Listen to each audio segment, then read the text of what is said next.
ఏదో ఒక వ్యతిరేకమైన దాన్ని చూపించి దాని విషయంలో నీ హృదయంలో ఒక డౌట్, నీకు ఆటోమేటిక్ కూర్చున్నా లేచినా ఏం చేస్తున్నావు పక్కన అది కొడతా ఉంటుంది. జరగబోతుంది, ఏదో జరగబోతుంది, ఏదో జరగబోతుంది, ఏదో జరగబోతుంది. నేను చెప్పనా, ఖచ్చితంగా జరగబోతుందని బాగా నువ్వు నమ్మేటట్టు చేసి నిజంగానే జరిగిస్తాడు వాడు. నిజంగానే నీ జీవితంలో ఆ కీడు చేయడానికి వాడు ముందుకు వస్తాడు. నీ జీవితంలో కీడు చేయడానికి ముందుకు వచ్చినప్పుడు ఆల్రెడీ నీకు దేవుడు తోడై ఉన్నాడు కదా, ఆయన ఆపుతాడు. రేయ్ ఏంటి నా బిడ్డ మీదకి వస్తున్నావు అంటాడు. వస్తున్నానంటే అది నమ్ముతున్నాడుగా. ఈరోజు ఒక కీడు జరుగుతుంది అనేది నమ్ముతున్నాడు కదా, ఆ విశ్వాసాన్ని ఆధారం చేసుకొని నేను వెళ్తున్నా. ఏదొచ్చినా నాకు దేవుడు ఉన్నాడు, అన్నిట్లో నాకు జయమే ఉంది, నాకు మేలు ఉందని నమ్మట్లా.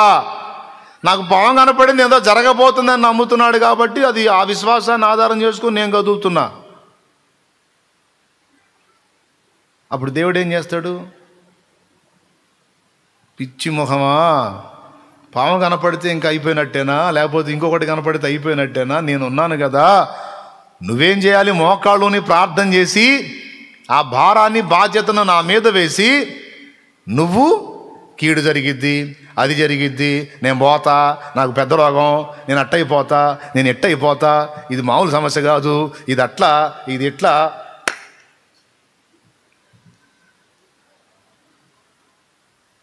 ఇట్లా ఎందుకు అనుకుంటున్నావు? దరిద్ర మొహమా.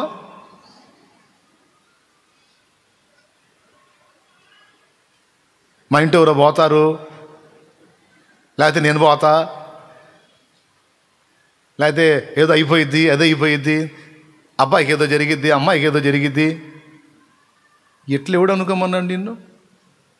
కాదులే ప్రభా, పాము వచ్చేసరికి. అరే పాము వస్తే దాని తల చితగొట్టినా నేను ఉన్నానుగా. కాదులే ప్రభా, నా వెంటబడిందిలే నాయన, అందుకని ఏదైనా జరగబోతుందేమో అని.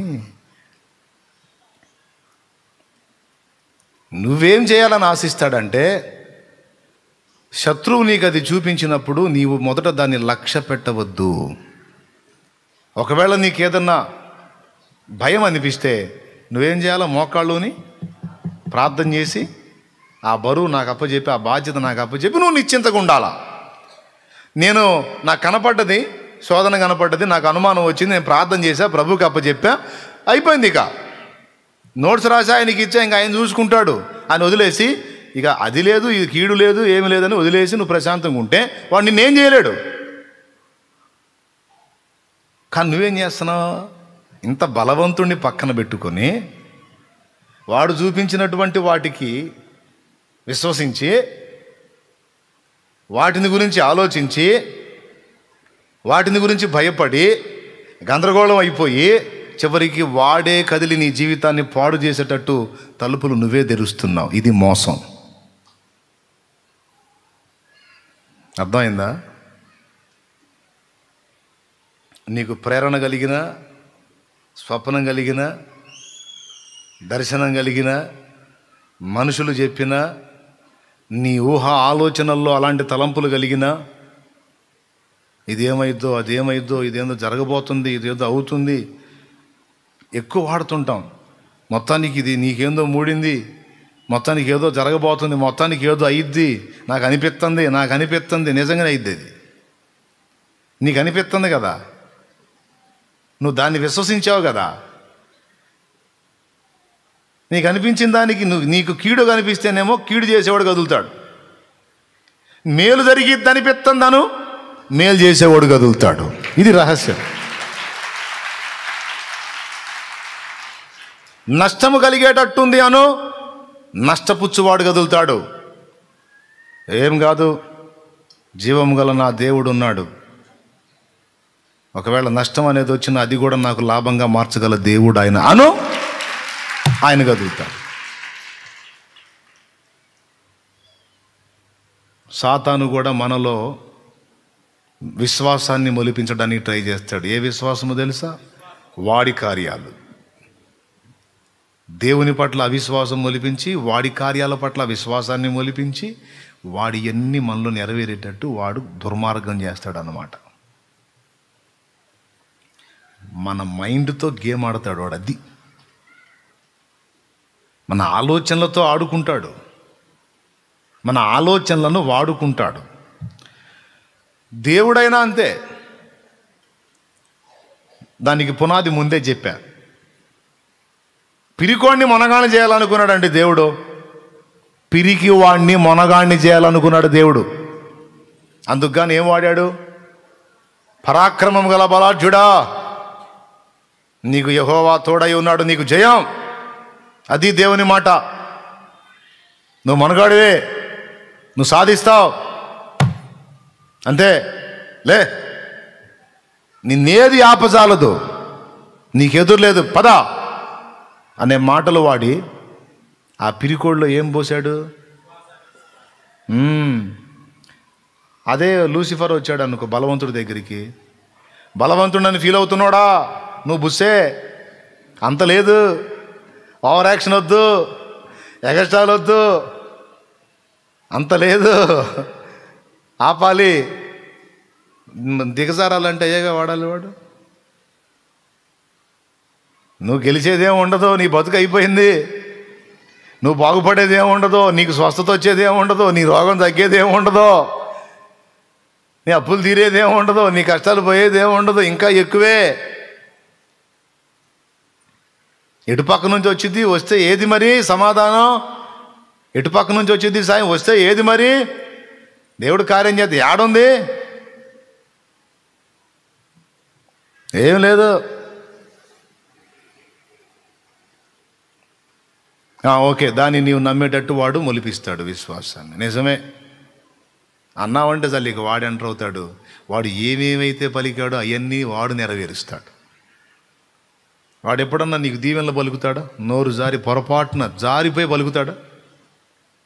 నీకు దీవెన, అభయము, ధైర్యము, స్వస్థత, ఆరోగ్యము, ఆయుష్, అభివృద్ధి, శుభం, మేలు ఇవన్నీ పలికేవాడెవరు? పెద్దగా వీటికి రివర్స్లో పలికేవాడెవరు?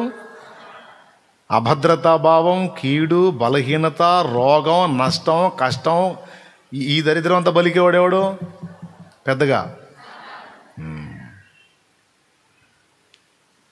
దేవుడైనా విశ్వాసాన్ని మొలిపించే కార్యం చేయాలి.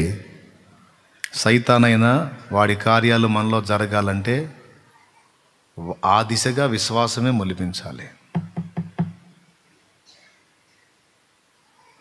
దయ్యం పట్టిందని నా దగ్గరకు తీసుకొస్తారు.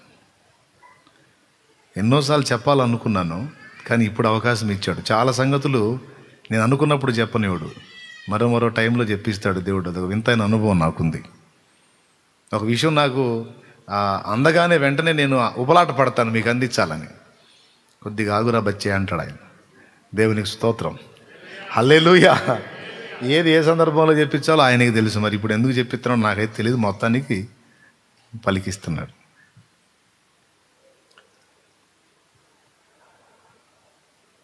కొన్నిసార్లు ఎక్కడొచ్చాగా ఒక పాయింట్ ఎత్తాను. దయ్యం పట్టిన వ్యక్తిని తీసుకొస్తారు నా దగ్గరికి. సరే, ప్రార్థన చేస్తా. ప్రార్థన చేసినప్పుడు గందరగోళం అంటుండ్రు, ఇదిలిస్తా ఉంటుంది మొత్తాన్ని. అట్లా నిజమే. అసలు ఆ దయ్యం ఆ వ్యక్తులకు ఎలా ఎంటర్ అయింది? విశ్వాసమే ఆధారం. అర్థమైందా? విశ్వాసాన్ని ఆధారం చేసుకుని అది ఎంటర్ అయింది. వినండి, విశ్వాసం ఉంచితేనే తలుపులు ఓపెన్ అవుతాయి, దేవుడికైనా దయ్యానికైనా. సదరు వ్యక్తులకు దురాత్మ ప్రవేశించింది అంటే 2 కారణాలు. ఒకటి, పెద్దలు పలికే మాటల్ని బాగా గుర్తుపెట్టుకొని వాటి గురించి కథలు చెప్పుకుంటారే,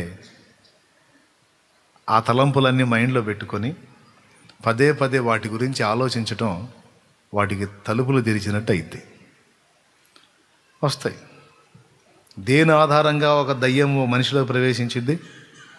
పెద్ద చెప్పండి, విశ్వాసమే. రైట్. దేవుడు ప్రవేశించాలన్నా కూడా విశ్వసిస్తున్నావా? నమ్మి బాప్తీసం పొంది అంటాడు. విశ్వాసానికి నమ్మకానికి గుర్తుగా బాప్తీసం పొందిన తర్వాత పరిశుద్ధాత్మ లోపలికి ఎంటర్ అవుతాడు. అట్లాగే దయ్యం ఎంటర్ అయినా కూడా విశ్వాసాన్ని ఆధారం చేసుకునే. నువ్వు దేవుడిని నమ్మితేనేమో దేవుడు ఎంటర్ అవుతాడు, దయ్యాన్ని నమ్మితే పెద్దగా. ఇప్పుడు ఆ మనిషిని తీసుకొస్తారు నా దగ్గరికి. ఎవరిని? దయ్యమును బహుగా నమ్మిన వ్యక్తిని. ఇప్పుడు ఆ దయ్యం ఎంటర్ అయింది, ఇక ఆ మనిషిని ఏళ్తం మొదలుపెట్టింది. ఆ మనిషి ఇంటి మొత్తాన్ని ఆడుకోవటం మొదలుపెట్టింది. తెచ్చినప్పుడు నేనేం చేస్తాను? ప్రార్థన చేస్తాను. ప్రార్థన చేస్తే కూడా వాస్తవంగా రూల్ ప్రకారం మర్యాదగా దయ్యం పోవాలి. కానీ ఇక్కడ దయ్యం పోదు. నాకు తెలుసు ఆ మనిషి గలాటా చేస్తూ ఉంటుంది. ఎందుకంటే ఆ దయ్యం ఎందుకు పోదంటే, ఆ మనిషిలో దయ్యపు పీడిత ఎవరైతే ఉన్నారో, స్త్రీ కానీ పురుషుడు కానీ, ఆ మనిషిలో ఆ దయ్యం పట్ల విశ్వాసం ఉన్నంత వరకు దానికి సీటు ఉన్నట్టే. అర్థమైందా? నువ్వేమో వెళ్ళిపోమంటున్నావు బ్రదరు, అవతల నాకు సీటు ఉందిగా. ఆ మనిషి స్వాగతించింది, నేను వచ్చాను. నువ్వు వెళ్ళమంటే ఎట్టు కుదిరిద్ది? మరి ఆ మనిషి అవకాశం ఇవ్వాలి కదా. దేవునికి స్తోత్రం. అందుకని ఇప్పుడు నేను దాన్ని వెళ్ళగొట్టడంతో, నేను దాన్ని గద్దించడంతో పాటు ఆ వ్యక్తి కూడా నాకు సపోర్ట్ చేయాలి. అంటే ఏంటి? ఆ వ్యక్తిలో కూడా నేను దేవుని పట్ల విశ్వాసాన్ని మొలిపించాలి. అందుకు నేను ప్రార్థన చేసి ఒక మాట చెప్తా ఆ వ్యక్తికి. ఏమని చెప్తానంటే, నువ్వు జీవం గల దేవుని సన్నిధికి వచ్చావు, ఆయన బలవంతుడు. నువ్వు ఏ దయ్యాలో, భూతాలో, దురాత్మలో, సైతాన్ అంటున్నావో వీటన్నిటికంటే కూడా ఆయన అధికుడు. ఆయన నిన్ను విడిపించున్నాడు. ఆ దురాత్మ శక్తి నీ మీద నుండి వెళ్ళిపోయింది, దాని ప్రభావం ఇక నీ మీద పనిచేయటం లేదు. ధైర్యంగా ఉండంట. దాని శక్తి నీ మీద ఇక పని చేయటం లేదు. దాని శక్తి దేవుని ఎదుట నిర్వీర్యమైపోయింది. దాని శక్తి నీ మీద పని చేయటం లేదు, ధైర్యంగా ఉండంట. అంతే, మరుక్షణం దయ్యం ఉండదు ఇక మనిషిలో.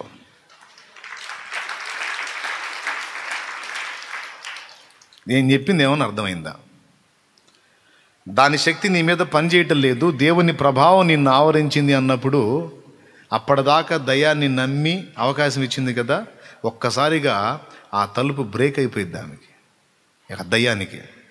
అంటే ఎట్లుంటుందంటే పట్టుకొని లాగి బయటేసినట్టు ఒక్క క్షణంలోనే.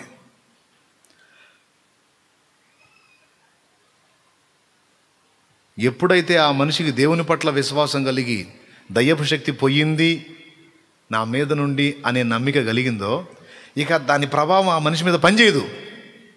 విశ్వాసం ఉంచితే కదా పనిచేయటానికి. ఆ దయ్యం మీద ఆమె పెట్టుకున్న విశ్వాసాన్ని నేనేం చేశాను? దేవుని మాటతో విరగొట్టా, ఆ కనెక్షన్ని కట్ చేశా. ఇప్పుడు ఆ దయ్యం శక్తి పనిచేసిద్ది ఆ మనిషి మీద? ఎందుకు పనిచేయదు? ఇంతకుముందు పనిచేసింది, ఇప్పుడు ఎందుకు పనిచేయట్లేదు? ఇంతకుముందు విశ్వాసం ఉంచింది, దాని పవర్ ఆ మనిషి మీద పనిచేసింది. ఇప్పుడు ఆ దయ్యాన్ని నమ్ముట అనే దాన్ని నేను కట్ చేశాను. కట్ చేసి ఆ వ్యక్తి కనెక్షన్ దేవునితో కలిపా. ఇటు పక్క నుంచి దేవుని వైపు నుంచి పవర్ ఎంటర్ అవుతుంది. ఇక దయ్యం ఎన్ని తిప్పలు పడ్డా ఎంటర్ కాదు. అయితే మనుషుల్లో కొంతమంది విచిత్రమైన మనుషులు ఉంటారు. ఈ వచ్చిన వాళ్ళు బాగానే ఉంటారు, కానీ పక్కన వాళ్ళు ఉంటారు మెంటల్ క్యాండిడేట్లు. నేను ఆ దయ్యం కనెక్షన్ కట్ చేసి దేవుని కనెక్షన్ లింక్ చేసి బయట పంపిస్తే, ఇంటికి పోయినాక ఆ మనిషికి మళ్ళా నేను లింక్ చేసిన దేవుని కనెక్షన్ తీసేసి మళ్ళీ దయ్యపు కనెక్షన్ వీళ్ళు కలుపుతుంటారు అన్నమాట. ఎట్టగలుగుతారు తెలుసా? ఏం దేవుడు ఏం ప్రార్థనో కానీ అసలు అది మామూలు శక్తి కాదంట, చాలా పెద్దదంట, చాలా గొప్పదంట, అంత తేలిగ్గా వదలదంట, వెంటబడి వచ్చిద్దంట. ఇట్లాంటి మాటలు మాట్లాడినప్పుడు ఆ మనిషికి ఏమైంది? మళ్ళీ అంతకుముందు ఒకంత కొట్టింది, ఇప్పుడు 4 ఇంతలు కొడుతుంటుంది మొత్తాన్ని కలిపి. కానీ తన్నులు తినే వ్యవహారాలు. అర్థమైంది నేను చెప్పింది? దేవునికి స్తోత్రం కలుగును గాక. హల్లెలూయా. దేన్ని ఆధారం చేసుకొని నిన్ను దెబ్బతీయాలని వాడు స్కెచ్ గీసిన దేవుని యందలి నీవు ఉంచిన విశ్వాసపు శక్తి ఫలితంగా వాడు కల్పించే కీడులన్నీ నీవు విఘ్నపరచగలుగుతావు, దెబ్బతీయగలుగుతావు. అక్కడ సూక్తులు రాసి ఉంటాయి. ఆ సూక్తుల్లో ఒక సూక్తిని చదవండి. ఆ మాట ఉందో లేదో తీసేశారో తెలియదు. మన విశ్వాసపు మాటల చేత, దేవుని యందలి మన విశ్వాసపు మాటల చేత అపవాది క్రియలను ఓడించగలము అన్నాడు ఒక భక్తుడు.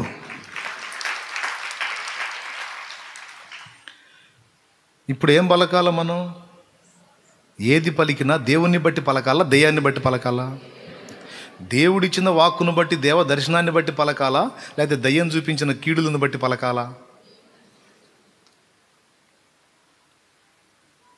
ఆ మధ్యకాలంలో దర్శనం వచ్చింది నాకు. అంతకుముందు నాకు డౌట్, బుస్సు కనపడింది అనుకో, కల్లో కనపడింది అనుకో, సచ్చినట్టు ఉపవాసం ఉంటా. ఏం కీడు రాబోతుందో ఏమో, ఎందుకు వచ్చిందో గొడవ. ఎందుకంటే గిలి, పాము కనపడిందంటే గిలి. ఇక దాన్ని ఆధారం చేసుకుని వాడు వారానికి 2 రోజులకు 3 రోజులకు 4 రోజులకు ఒక పాము చూపించడం, నన్ను ఎండగట్టడం. వాడిదేముంది, ఓ సినిమా చూపించడమే కాసేపు 5 నిమిషాల షో కల్లో. నేను పాము కనపడింది ఏమైనా జరగబోతుంది, కుక్క కనపడింది ఏమైనా జరగబోతుంది, పంది కనపడింది ఏమైనా జరగబోతుంది, అది కనపడింది ఏమైనా జరగబోతుంది, ఇది కనపడింది ఏమైనా జరగబోతుంది, డైరెక్ట్గా దెయ్యమే కనపడింది ఏమైనా జరగబోతుంది. అప్పుడు తెలియని స్థితిలో ఇక 2 రోజులకు 3 రోజులకు 4 రోజులకు 5 రోజులు తిని మానుకునేవాడిని. ఉపవాసం ఉండి, అయ్యా ఏం జరగకుండా కాపాడయ్యా, అయ్యా అయ్యా అని మళ్ళీ ప్రార్థన. దేవుడు బయలుపరిచాడు, రే వాడిని ఆరోగ్యాన్ని జడగొట్టడానికి స్కెచ్ గీశాడు. ఒక క్రమం పాడు లేకుండా నీకు పదే పనికి మాలిన దర్శనాలు చూపించి నిన్ను మెంటల్గాను ఇటు శారీరకంగా కూడా డిస్టర్బ్ చేయడానికి వాడు స్కెచ్ గీశాడు. మోసపోవద్దని చెప్పి ఓ పాము కనపడింది ఒకసారి. అది నన్ను డైరెక్ట్ కాటేసింది. ఎట్లా ఉందంటే కల్లో అది కాటేస్తే రియల్గా కాటేసినట్టు ఉంది ఫీలింగ్. అలా రియల్గా కాటేసినట్టు ఉంది నాకు. అంత క్లారిటీగా ఉంది దర్శనం, స్వప్నం. ఇక అది కలిగినప్పుడు లేచా, ఆ దర్శనం కలిగినప్పుడు నన్ను అటాక్ చేసింది అని ఆలోచించడం మొదలుపెట్టా. ఎట్లా చేయాలా? డైరెక్ట్గా కాటేసిందే అంటే ఏదో జరగబోతుంది.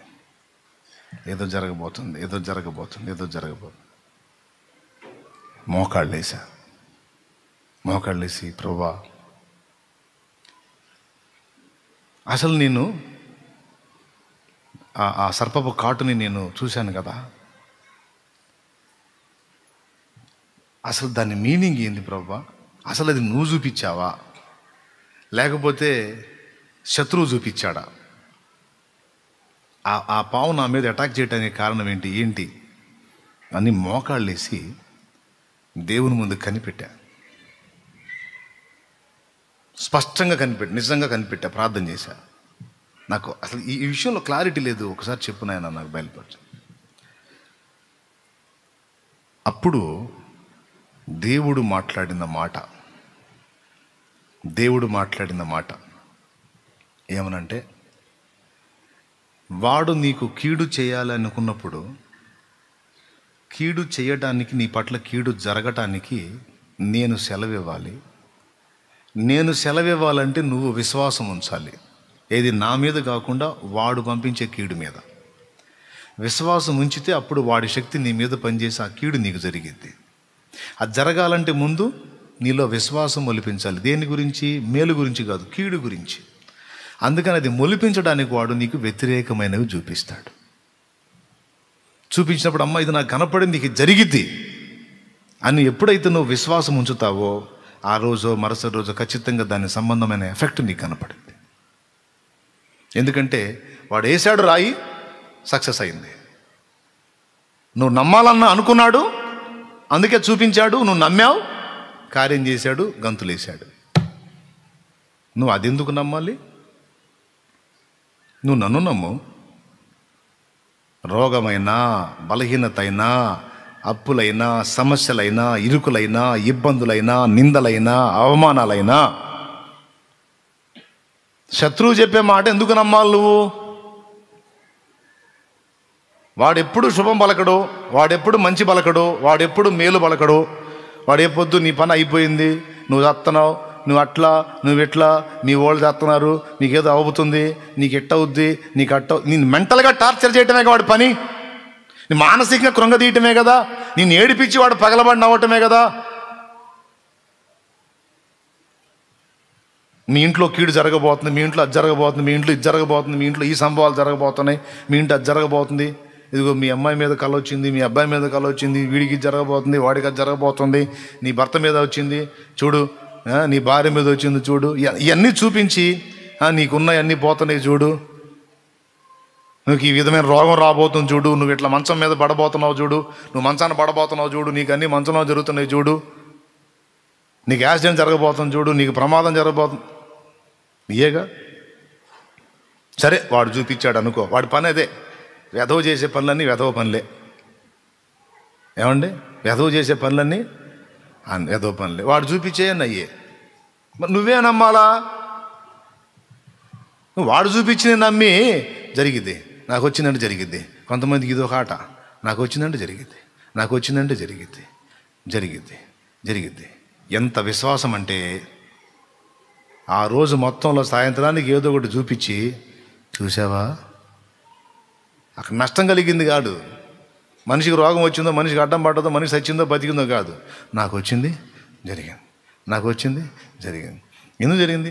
జరిగిద్దని వచ్చిందా నీకు, లేకపోతే నీకు రప్పించి జరిగించాడా వాడు? చెప్పు. నీ చేతనే వాడు విశ్వాసం ఉంచిపిచ్చి ఆ కీడు జరగాలని ముందు నిన్నే విశ్వాసంలోకి నడిపించి వాడు ఆ దుర్మార్గం చేశాడు. నాకు వచ్చింది జరిగింది, నాకు అయింది, నాకు అనిపించింది జరిగింది. నీకు అట్లా వచ్చినప్పుడు, ఏదైనా నీకు అపశృతి కనిపించినప్పుడు నువ్వేం చేయాలి? దేవుడు నాతో చెప్పిన మాట, నువ్వు మోకాళ్ళు వేసి ప్రార్థన చేయాలి. దేవా, నాకేందో కొంచెం ఈ విషయంలో గిల్టీగా ఉంది, గిలిగా ఉంది, అనుమానంగా ఉంది, సందేహంగా ఉంది. దేనికైనా నువ్వు చాలిన వాడవు, సహాయకుడవు, ఏదైనా మోసి నన్ను విడిపించగలవాడవు కనుక నీ పాదాలు పట్టుకుంటున్నానని నీవు నన్ను నమ్మాలి. నమ్మి ఆ భారమును కూడా నీవు నాకు అప్పచెప్పాలి. దాన్ని కూడా నువ్వు నాకు అప్పచెప్పాలి. అప్పచెప్పి నీవు నిశ్చింతగా ఉండాలి. అదే కదా నేను చెప్పింది. నీ విషయంలో నేను చింత కలిగి ఉన్నాను, పట్టింపు కలిగి ఉన్నాను, బాధ్యత కలిగి ఉన్నాను, భారం కలిగి ఉన్నాను. నువ్వు నెమ్మదిగా ఉండు, నువ్వు ప్రశాంతంగా ఉండు, నువ్వు శుభకరంగా ఉండు, దీవెనకరంగా ఉండు, సంతోషంగా ఉండని నేను చెబితే దరిద్ర మొహవాడా ఎవడురాను? దేవునికి స్తోత్రం. ఆడవాళ్ళు మీకేసుకోండి ఈ మాట. ఏమని ఎవరికి వాళ్ళు చెప్పుకోండి. ఏ ముఖం? ఏ పొద్దు దరిద్ర వ్యవహారాలు ఆలోచిస్తావు నువ్వు? దేవునికి స్తోత్రం. నన్ను బట్టి ధైర్యం తెచ్చుకోవాలి నువ్వు. అప్పుడు ప్రార్థన చేశా, దేవా నన్ను క్షమించు, చాలా లాస్ అయ్యాను నేను, చిన్నదానికి పెద్దదానికి భయానికి గురై కృంగిపోయి. మీకు ఒక విషయం చెప్పనా? ఏబుకి అంత నష్టం కలిగింది కదా. ఏది వచ్చునని నేను బహుగా భయపడితినో అది నాకు సంభవించుచున్నది. నాకు భీతి పుట్టించినదే 3:25 ఏబు గ్రంథం 3:25 మాట ఉంది కదా. అంటే అసలు ఏబుకి ఎందుకు అంత భయం కలిగింది? నేను ఒకటి ఆలోచించానండి. బహుశా ఇప్పుడు మనం నమ్మినట్టే ఏబుకు జరగబోయే కీడులన్నిటినీ ఈ సైతానుగాడు ముందే ఏబుకు చూపించి ఉండాలి. పిల్లలు ఎఫెక్ట్ అవ్వబోతున్నారు, ఆస్తులు బాగోతున్నాయి, భార్య రివర్స్ కాబోతుంది, అప్పుడో కళ, లేదా అప్పుడో దర్శనం వీడు చూపించుంటాడు ఈ లూసిఫర్ గాడు.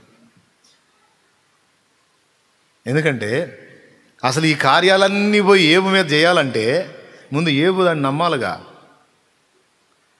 ఈ సైతానుగాడు పోయి ఏబు దగ్గర సక్సెస్ కావాలంటే ముందు వీడి కార్యాలన్నీ తన జీవితంలో జరుగుతాయని ఏబు విశ్వసిస్తే అప్పుడు చోటు వీడికి. అర్థం కాలేదా?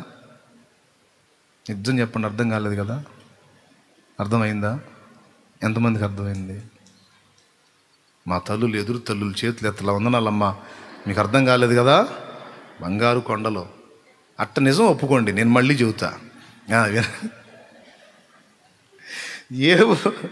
ఏబు దగ్గరికి సైతానుగాడు పోయాడు కదా, పిల్లల్ని చంపేశాడు, ఆస్తుల్ని తీసేశాడు, భార్య రివర్స్ అయ్యేటట్టు చేశాడు, శరీరానికి భయంకరమైన జబ్బు వచ్చేటట్టు చేశాడు. కొన్ని జబ్బులు రహస్యంగా ఉంటాయి, పెద్ద చూసేవాడికి ఇబ్బంది కలిగించవు. కొన్ని జబ్బులు చిన్నవిగా కనపడతాయి కానీ పెద్ద సమస్య, అందరికీ పబ్లిక్ అయ్యే జబ్బులు. అవమానకరమైన జబ్బు పెట్టాడు. అవునా? ఇవన్నీ ఏబు జీవితంలో సైతాను చేశాడా లేదా? పెద్దగా చెప్పాలి. చేశాడా లేదా? చేశాడంటే గట్టిగా చెప్పు. ఏమేం జరిగింది? జబ్బు వచ్చిందా? వచ్చింది అనండి. పిల్లలు ఉన్నారా? రైట్. ఆస్తులు, అంతస్తులు, దాసదాసీలు, సొంత వాళ్ళు, ఆఖరికి భార్య కూడా పోయిందా? నాకు తెలుసు ఆ వరుసలో పోయింది అంటున్నారు మీరు. భార్య బోలా అన్నీ పోయింది అనేది, అందులో భార్య కూడా పోయింది అంటున్నాను. భార్య నిక్షేపంలాగా ఉండి పైగా తిట్టి ఆ భార్య రివర్స్ అయింది. ఇవన్నీ వాడు ఏబులో జరిగించాడా లేదా? ఇవన్నీ ఏబు జీవితంలో చేయడానికి సైతానుకు ప్లేస్ ఎక్కడొచ్చింది? మనం నమ్మితేనే కదా మన పట్ల వాడి కార్యాలు జరిగేది. ఏ కీడునైనా మనం విశ్వసిస్తేనే కదా అది మన పట్ల నెరవేరేది. ఆ విశ్వాసం ఏబులోకి రావడానికి వీడు ఏం చేసి ఉంటాడు? ముందే దేవుడి దగ్గర పర్మిషన్ తెచ్చుకొని ముందు వీటన్నిటి గురించి ఏబుకు అప్పుడొకటి చూపించి ఉండాలి. ఇది జరగబోతుంది, ఇట్లా జరగబోతుందని. అర్థమైందా? అందుకు ఏబును మెంటల్గా ప్రిపేర్ చేశాడన్నమాట, ఇవన్నీ జరగబోతున్నాయి అని. ఇప్పుడు ఏబు ఒక్కటి చేసేది ఉండే, అంటే ఏబుకు పాఠాలు నేర్పేంత వాళ్ళ మనం అంటారే మళ్ళీ కొంపదీసి మీరు. దాని ఏముంది? ఆనాటి భక్తులకు మిస్ అయిన బోల్డ్ అని మనకు చెప్పాడు యేసయ్య ఈ దినాల్లో. దాని ఏముంది? ఏబు ఏం చేసేది ఉండే అంటే, ఈడు అప్పుడు ఒక దర్శనం, ఒక దర్శనంలోనేమో ఒంటెలు పోయినట్టు, ఒక దర్శనంలో తన పశువులు పోయినట్టు, ఒక దర్శనంలో లేకపోతే ఒక విధంగా తనకు ప్రేరణలో కావచ్చు, ఎట్లనన్నా కానీ పిల్లలకి ఏదో అవుతున్నట్టు, ఏదో జరగబోతుంది, నా మనసు కీడు శంకిస్తుంది, ఈ పిల్లలు దేవుణ్ణి దూషించి ఏమన్నా భ్రష్టులు అవుతారు, ఏమన్నా కీడు జరుగుతుందేమో, వీళ్ళ మీద నాకు అట్లా కనపడింది, వీళ్ళ మీద నాకు ఈ ఆలోచన వస్తుంది, ఈ పిల్లలంతా ఒకే రోజు వచ్చినట్టు వస్తుంది, నాకు ఈ భార్య ఇంత మంచిగా ఉంది, నాకు లోపడుతుంది, రివర్స్ అయిద్దేమో అనిపిస్తుంది నాకు. ఇవన్నీ ఎందుకు, ఎట్లా కలుగుతున్నాయి? ఫస్ట్ ఇవి కలిగినాయి కాబట్టే ఏది వచ్చునని నేను బహుగా భయపడుతున్నా అన్నాడంటే, దీన్ని గూర్చినటువంటి ఊహలు కానీ, దర్శనాలు కానీ, మాటలు కానీ, ప్రేరణ కానీ ఇవన్నీ జరక్క ముందే ఏబులో ఉంది. ఇప్పుడన్నా అర్థమైందా? ఉంది. ఎవరు మొలిపించారు ఏబులో? అది ఖచ్చితంగా అవి మొలిపించి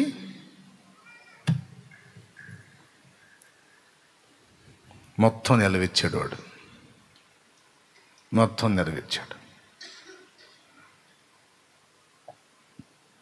మీ అందరికి కూడా చెప్తున్నాను, భక్తుల దగ్గరికి వాడు వచ్చి కీడును చూపించినప్పుడు మనం వాణ్ణి బట్టి స్పందించకూడదు. కీడు కనబడినా మనం దేవుని బట్టి స్పందించాలి. ఎవరిని బట్టి?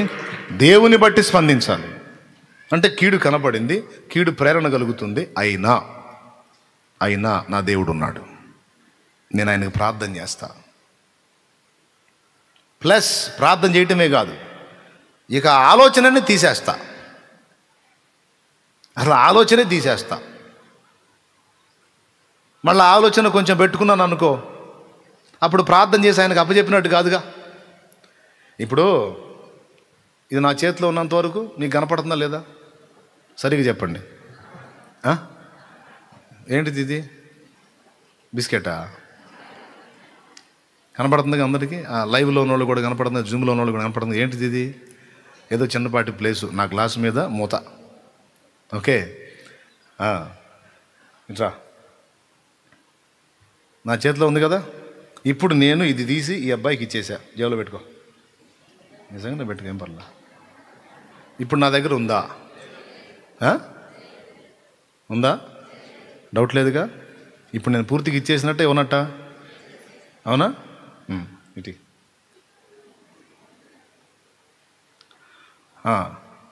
ఇప్పుడు నాకు ఒక కీడు కనపడింది అనుకుందాం. ఆ కీడు నేను ఏం చేయాలని చెప్తున్నాను?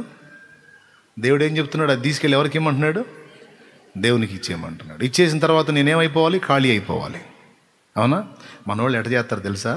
కీడు కనపడింది అన్నప్పుడు నేను చెప్పాను కదా, ఇప్పుడు పోయి దేవుడికి ఇస్తారు. దీన్ని ఎట్ట ఇస్తారు తెలుసా? రా, ఇది దేవుని ప్లేస్ అనుకోండి.